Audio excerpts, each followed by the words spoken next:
कैसा?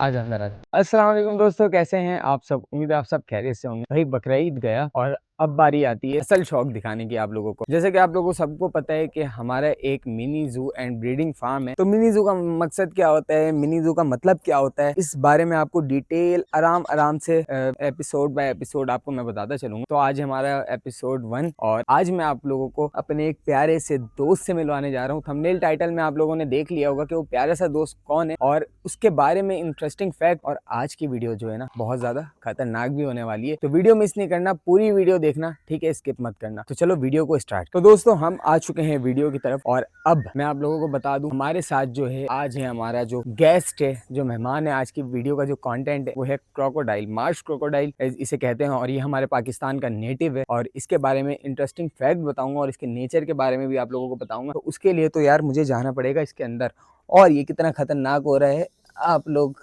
इसकी आवाज सुन सकते हैं। मैं माइक निकाल के आप लोग इसकी हिसिंग सुने। अब ये हिसिंग ही नहीं कर रहा है ये जब इसको बोलो ना उस वक्त नहीं करेगा। ओहो क्या अटैक किया, देखा। तो अगर आप लोग चाहते हैं मैं इसके अंदर जाऊं भाई प्लीज सब्सक्राइब कर दो।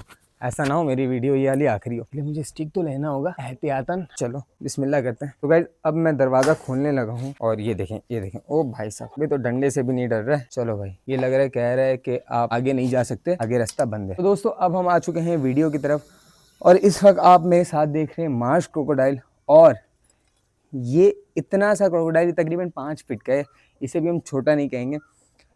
ये कितना खतरनाक हो सकता है, कितना जानलेवा, क्या क्या चीजें आप लोगों को आइडिया तो हो चुका होगा जो अभी इसने मुझ पर अटैक करने की कोशिश की थी। अगर ये चाहे मुझे आराम से फिनिश कर सकता है। इसको कुछ नहीं करना है, इसको मेरी किसी भी बॉडी पार्ट को ग्रिप करना है और उसके बाद डेथ रोल मारेगा ये। अगर इसने मेरी पाँव पकड़ी, पाँव अलग, हाथ पकड़ा, हाथ अलग, और भी वगैरह वगैरह। खैर, और अगर ये पानी में हो मैं इसका मुकाबला नहीं कर सकता। अगर ये पानी में हो, बाहर है फिर भी मैं इतना करीब बैठा हुआ हूँ इसके। और सबसे बड़ी बात ये है टेम, ठीक है, ये एमी टेम है, इसलिए ये मुझे इतने करीब बैठने ने दिया है, वरना क्रोकोडाइल आश्रय नहीं करते हैं, फौरन झपटते हैं। और जिन लोगों को लगता है कि क्रोकोडाइल स्लो होते हैं, 40 किलोमीटर पर आवर की स्पीड से ये भाग सकते हैं और अपने शिकार को छोड़ने में कभी देर नहीं लगाते हैं। और सबसे इंटरेस्टिंग फैक्ट जो है ये अपने शिकार के लिए जाल बिछाते हैं। बहुत कम जानवर ये ऐसा काम करते हैं। ये अपने स्नाउट पे जब पानी के अंदर होते हैं, अपने स्नाउट पे समटाइम किसी स्टिक का यूज़ करते हैं, समटाइम किसी पत्ते का यूज़ करते हैं, उसको अपनी स्नाउट पे रख के पानी के अंदर रहते हैं। और वो स्नाउट पे अगर वो कोई बर्ड या कोई भी फिश वगैरह पकड़ने आती है उसका ये शिकार कर लेते हैं। और स्टिल ये ऐसे मुंह खोले खोले 2 से 3 घंटे तक स्टिल बैठा रह सकता है, ऐसे कि इसको किसी ने स्टैचू कर दिया हो, लेकिन इसकी नेचर में ऐसा है। और सबसे बड़ी बात इसकी जबान नहीं है, ठीक है। और की स्किन, ऊपर की स्किन थोड़ी सी हार्ड होती है, नीचे की स्किन सॉफ्ट होती है। टॉर्टोइज और टर्टल जो कहते हैं कि मगरमच्छ और कछुओं की स्किन सेम होती है, तो उसके लिए ये है कि इसकी स्किन इतनी नहीं होती। और इसका सेंसिटिव पार्ट के मैं बताऊं कि अगर कभी आपका सामना हो जाए क्रोकोडाइल से और आपके पास बचने का कोई आसरा ना हो, तो आप इसकी ये हेड देख रहे हो, ये हेड पे आपने जोरदार किसी भी स्टिक से मारना है, या तो ये बेहोश हो जाएगा या तो ये डेड हो जाएगा, क्योंकि ये पार्ट इसकी बहुत सेंसिटिव होती है, ठीक है। और ये देखें, और क्रोकोडाइल जितना भी टेम हो, जितना भी यूज टू हो, मैन यूज टू, वो अपनी नेचर कभी नहीं भूलता। नेचर असल में होता क्या है कि हमारे इवेंट्स में लोग देखते हैं कि हमने क्रोकोडाइल को टेपिंग किया है, मुंह पे टेप लगाया हुआ है, तो लोग कहते हैं यार आप जुल्म कर रहे हो उसके ऊपर।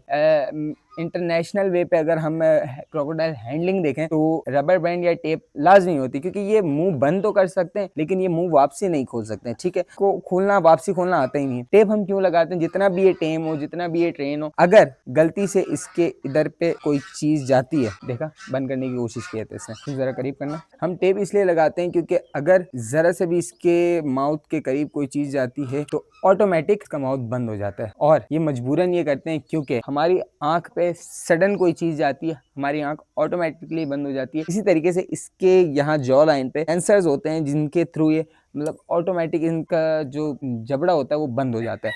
और ये जबड़ा बंद करने के बाद सिर्फ बंद नहीं करते हैं, जो डेथ रोल करते हैं ना, सबसे खतरनाक चीज है, इसीलिए इसका नाम भी डेथ रोल है। बहुत खतरनाक चीज होती है। और इसकी टेल और हेड इतनी पावरफुल है, इतनी पावरफुल है, अगर मैं इसको उठाऊं और इसने अगर ये हेड अपना मैं ऐसे पकड़ा हूं, मैं अपनी पिक्चर्स अटैच करता हूं इसके साथ, जिस तरीके से मैंने पकड़ा है, अगर ये अपनी हेड इस तरीके से मेरे मुंह पे मारे, इतना बुरा फ्रैक्चर दे सकता है ये, मेरी गर्दन पे बहुत गंदा फ्रैक्चर दे सकता है। और अगर टेल से ये मेरे पाँव पे, मेरी हिप पे, कहीं पे भी ये मारता है, वहां पे भी ये बहुत गंदा फ्रैक्चर दे सकता है। इसकी टेल इतनी ज्यादा खतरनाक होती है। और समटाइम्स आप देखते होंगे क्रोकोडाइल के दांत टूट जाते, तो क्रोकोडाइल की कोई उम्र नहीं होती, ये लाइफ टाइम जब भी इसके दांत टूटेंगे ये रीग्रो कर लेगा विद इन 2-3 डेज में, इसके दांत वापसी आ जाते हैं, ठीक है। और दूसरी बात, इनकी जो लाइफ स्पेन पे अगर बात करें तो लाइफ इतनी होती है इनकी, तो ये कम से कम भी 150 से 200 साल सर्वाइव कर सकते हैं, ऊपर जाएंगे कम नहीं होते। और क्रोकोडाइल कभी भी बीमारी की वजह से नहीं मरते हैं, इसी वजह से इनके खून पे अभी रिसर्च चल रही है, कैंसर और हेपेटाइटिस जैसी बीमारियों का इलाज बन रहा है इनकी खून से। अब ऐसा ना हो कि आप लोग उसको पीना शुरू कर दें, अभी रिसर्च कंप्लीट नहीं हुई है, रिसर्च कंप्लीट होगी तो फिर उस पर मजीद होगी बात, ठीक है। इसका खून इतना ज्यादा पावरफुल होता है क्योंकि अक्सर लोग हमारे फार्म आते हैं और देखते हैं यार आपने क्रोकोडाइल का पानी इतना गंदा रखा हुआ है, तो इनकी नेचर ही है एल्गी वाले पानी में रहना, तो इनकी नेचर ही यही होती है कि ये एल्गी वाले पानी में सर्वाइव कर, ठीक है। और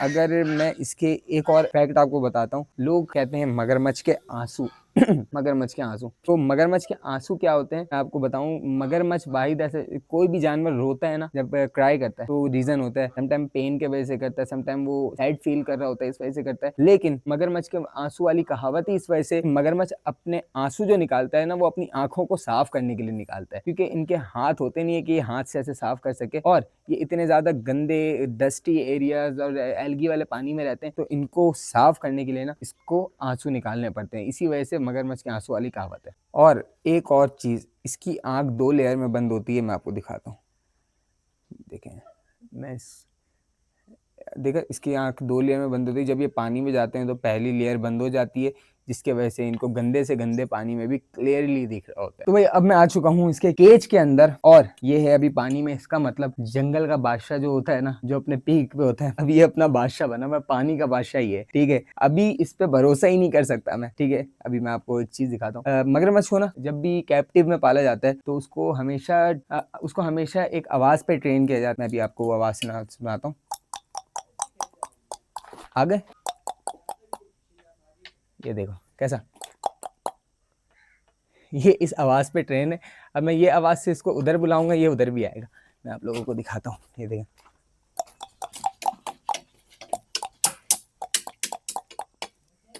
आया आया आया,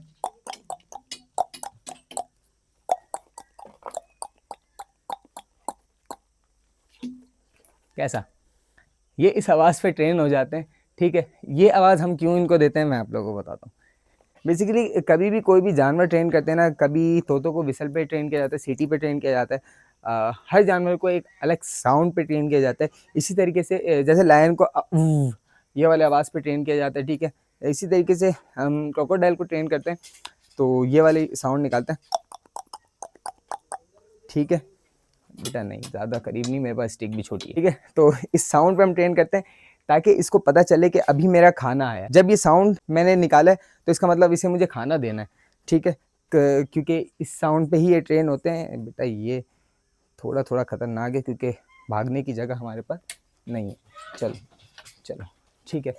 और बात करें इनमें मेल और फीमेल की, तो फीमेल का साइज़ बड़ा होता है, वो एक दफ़ा में काफ़ी सारे अंडे देती है, ठीक है। मुझे याद नहीं आ रहा, आई थिंक 40 अबव एग्स देती है या 20, ठीक है। टॉर्टॉइस से कम देते हैं।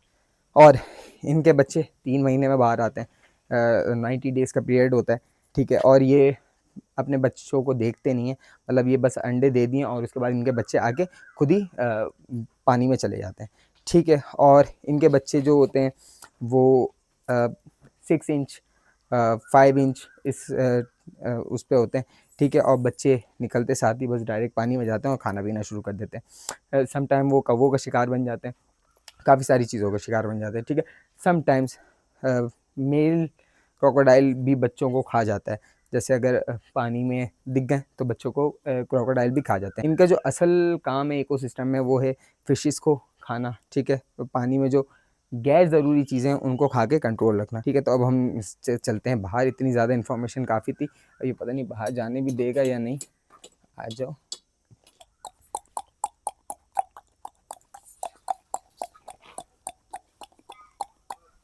कैसा, इसको बोलते हैं क्लिक पोटैटो ना। इसका नाम हमने फीफी रखा हुआ है। कैसी हो फीफी? ये फीमेल है, फीमेल, ठीक है। चलो, तो आई थिंक इतनी इन्फॉर्मेशन काफ़ी थी क्रोकोडाइल के बारे में, और इसी तरीके के हमारे पास काफ़ी सारे वाइल्ड और कैप्टिव एनिमल्स भी होते हैं, तो उनके बारे में इंफॉर्मेशन वीडियोस चाहिए तो इंशाल्लाह इसी तरीके के एपिसोड बनाऊंगा। और अगर आप लोगों ने अच्छा रिस्पांस दिया तो हम जंगल में जाके सर्चिंग भी करेंगे, जंगल से ढूंढ के जानवरों के बारे में वीडियोस बनाएंगे, और साथ ही साथ व्लॉग्स भी कंटिन्यू रहेंगे। तो उम्मीद करता हूँ आपको ये वाली शॉर्ट सी वीडियो पसंद आएगी। उम्मीद मिलते हैं कल एक नई वीडियो में, तब तक के लिए अपना ख्याल रखिएगा। Take care, tata, good bye.